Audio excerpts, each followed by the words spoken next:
Oh, don't knock it over. Welcome to Fairy Tale Flip. I am Vanessa Y. Rogers, and I am one of the co-hosts. Donnelly Fields is my co-host, and we come together once a month to do a flip of a fairy tale. We look at its hidden meanings, its context, and try and understand its history and symbolism and what it means for us in today's world. And I am joined with lots of creatures today on the couch. Why don't you start? My name is Evelyn Rogers, and I have a skink. They're very rare to catch because they're so fast. Yes, she has a skink in her hand. Okay, who are you? Who are you? I'm going to be Dobby. You're Dobby? Okay, you have the same name as Dobby? No, I'm going to be You're a lot? also. Okay, well, he is in the show.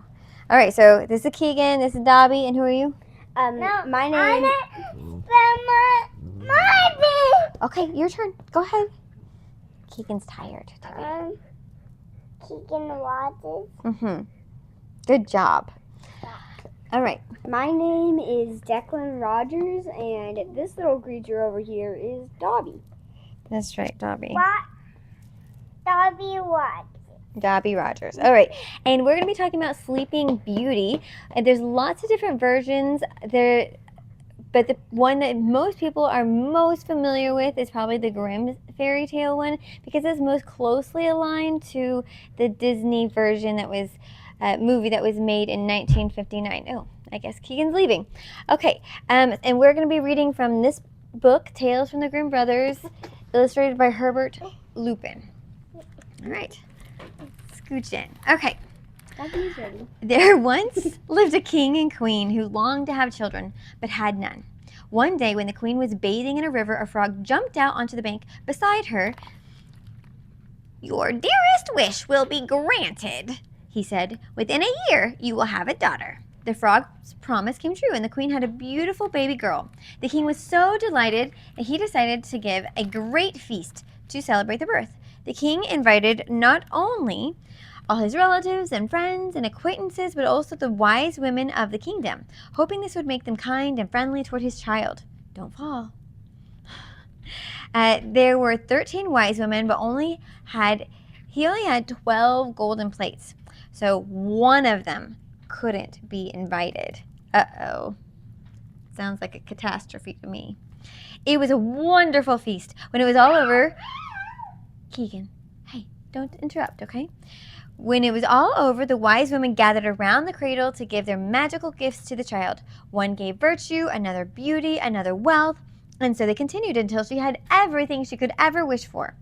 When 11 of the wise women had given their gifts, 11 of the 12, the 13th suddenly appeared, furious. 12. Yes, she had not been invited. Careful. Without a word or a glance at anyone, she strode into the room and cried in a shrill voice, "When the king's daughter is 15 years old, she will prick her finger on a spindle and fall down dead." Then she vanished. For a moment, everyone stood in shocked silence. But then the 12th wise woman stepped forward. Keegan just went into the laundry basket. Okay. I see you. "I still have a wish to grant," she said. "I cannot lift the curse, only soften it. The king's daughter will not die, but fall asleep for 100 years." Hoping to protect his dear child from this dreadful fate, the king ordered that every spindle in the kingdom be burned.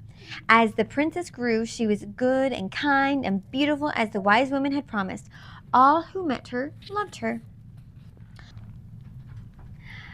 All right. On the morning of her 15th birthday, the king and queen went out, and the princess was left alone.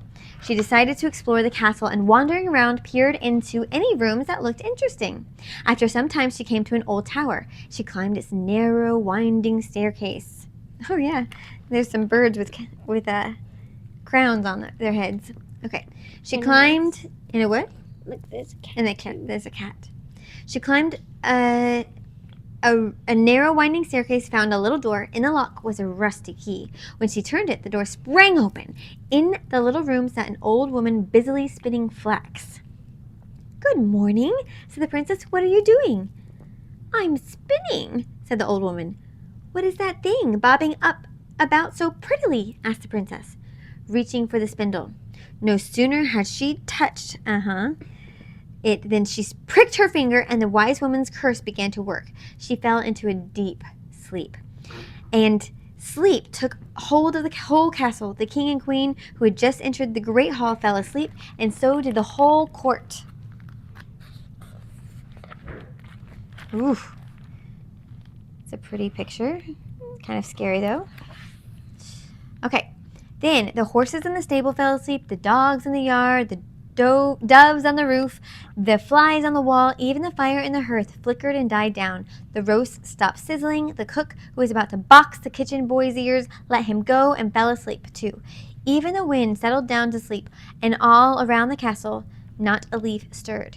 A hedge of briars began to grow around the castle walls. Year by year it grew higher and higher until the whole castle, even the flags on the top of its towers, was hidden. The story of the beautiful sleeping Princess Briar Rose, for that was her name, spread far and wide. Princes heard it and came to cut their way through the briars, but they could not do it. The thorns clung together as if they had hands, and the poor young men were trapped. Many, many, many years later, another prince came to the kingdom and heard the story at the thorn hedge. An old man told him there was supposed to be a castle behind it in which a beautiful princess named Briar Rose had been sleeping for 100 years. And the king and queen and all the court with her. The old man had heard from his grandfather that the many princes had tried to get through the hedge, but they had all been caught in the thorns and died. The prince said, "I am not afraid. I will go and find the beautiful Briar Rose." He would not listen to the old man's warning. But 100 years later had passed, and the day had come for Briar Rose to wake up. As the prince walked toward the thorn hedge, the briars burst into flowers and parted of their own accord to let him through.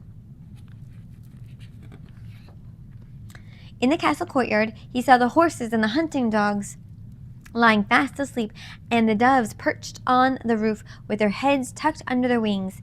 Inside, the flies were asleep on the wall.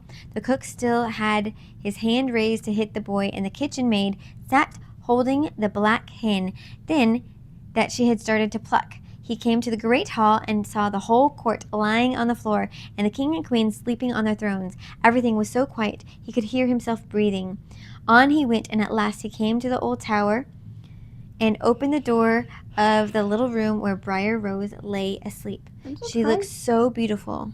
I'm surprised that the mushrooms don't have crowns. Oh, the mushrooms need crowns, huh? Mm-hmm.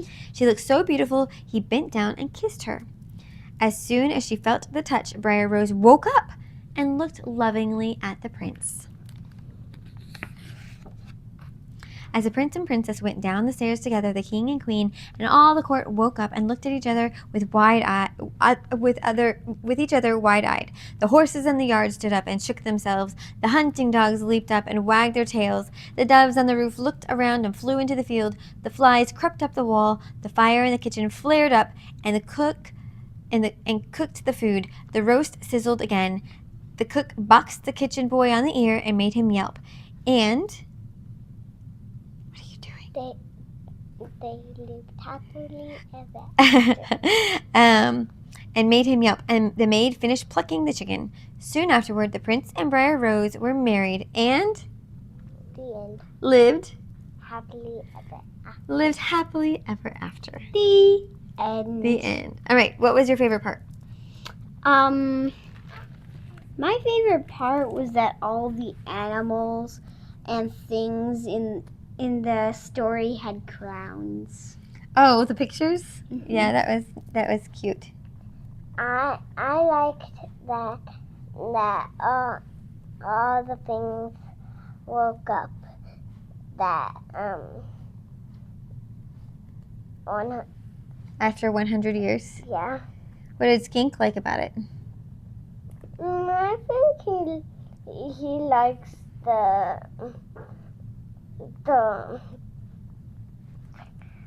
I don't know. I don't think he's interested in it. He's not interested in the story. What about you, Duffy? Keegan, what did you say? What's your favorite part? You like the frog, Keegan? What was your favorite part, Duffy? Oh, I don't know. I like the flies on the wall. So thanks so much for joining us for Fairy Tale Flip Story Time. Make sure that you join us to hear the discussion about Sleeping Beauty and all of its different variations. It's a crazy ride. You're going to love this episode. All right, say bye-bye. Bye-bye. Bye-bye. Bye-bye.